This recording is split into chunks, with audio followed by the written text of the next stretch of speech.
The Eagles have released Darius Slay after 5 seasons in Philadelphia. He was brought in to be a true number one corner, and he ultimately played a huge role in earning a second Super Bowl for the Eagles. But what does that mean for the Eagles long term? Darius Slay was released with the post-June 1st designation, meaning the Eagles will free up about $4 million in cap space, although that won't become available until after June 1st when major free agents have signed. He will have a dead cap hit between $13 and $14 million in 2026, and he will be off the books by 2027.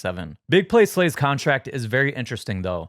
Stephon Gilmore signed a 1-year, $7 million contract in his age 34 season last offseason, and if Darius Slay signed a similar extension to his contract, he would have actually lowered the Eagles' 2026 dead cap hit to around $8 million, and then he would have had about a $10 million dead cap hit in 2027. So ultimately, his final year dead cap number would have been lower with a 1-year, $7 million extension to his contract, but by not signing an extension, he's now off the books for 2027. Because Slay was released from his contract early, he also won't count as a player the Eagles lost in the comp pick formula. Releasing Slay could signal a couple things. 1, they just want to get younger at the position, or 2, maybe they're opening cap space in 2027 for a potential move. If we want to look at a Myles Garrett type trade, which I'm currently in the middle of making a video about potential trades for Myles Garrett, if the Eagles were to sign Myles Garrett to a 3-year extension after trading for him, his 2025 and 2026 cap hits would be fairly low before accelerating in 2027. Jalen Carter will also be on his new contract in 2027, but his cap hit will still be fairly low at the beginning of his new deal. Jeff McClain did report that Slay could be back on a lower number, but that wouldn't make as much sense as just extending him, as his dead cap total in 2026 for a new contract plus the old contract, if we assume the 1-year $7 million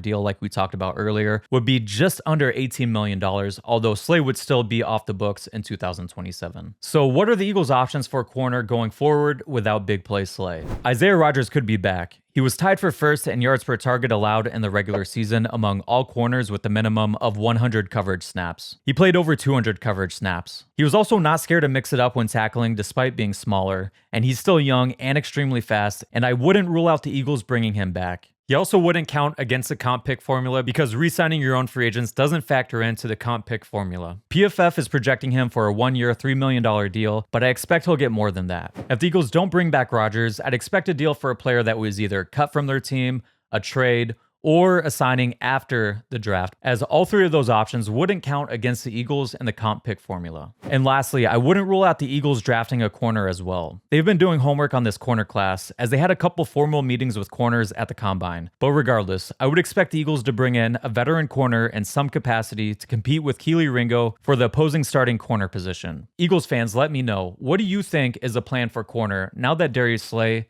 has been released?